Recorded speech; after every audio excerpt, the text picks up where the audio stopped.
Ke arah pokok sasi ni. Pokok sasi sini. Ni pokok dia. Dah jumpa dah warna coklat pokok dia. Dia dekat macam tu akar-akar dia.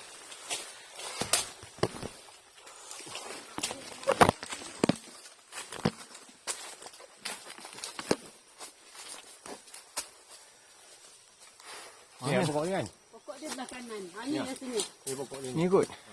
Ni pokok dia rasanya. Ni daun dia ni. Ni daun dia. Betul lah ni. Pokok dia. Okey.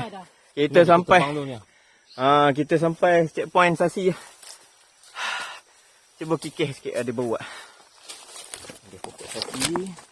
Ni daun dia pun. Ui, banyak anak-anak dia sini. Anak apa tu? Pokok apa tu? Sasi.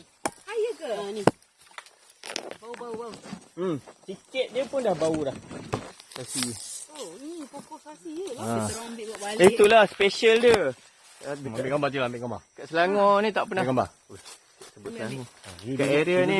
Ambil gambar je. Dia ada anak pokok dia tau. Dia ada anak-anak pokok dia. Tu dia tengok daun dia special. Macam tuntung atas tu. Macam cengkerang tuntung. Depan dia tu. Ni pokok dia. Okey, ni pokok dia. Daun dia. Ni. Daun dia tu Ini daun dia.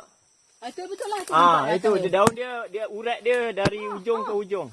Bukan sama aku. Ya.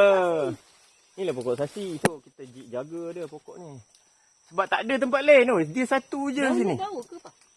Daun dia. Tu, you pegang yang I torres sikit. Kakak tengok sebab Tu. saya punya tangan sudah kena. Ambil daun dia. You pegang tu. Ini. You sudah sentuh kan? You sudah sentuh kan? Tengok jari you bau tak? Bau sasi. Bau.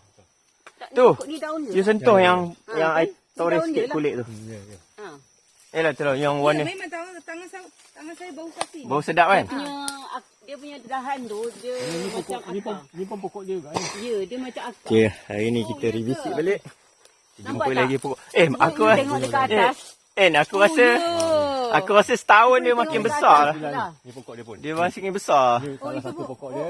Ini pun pokok dia juga. Apa sebab dia macam ni?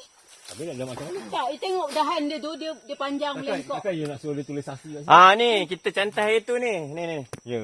Guys, ini kan dia, nang kan dia.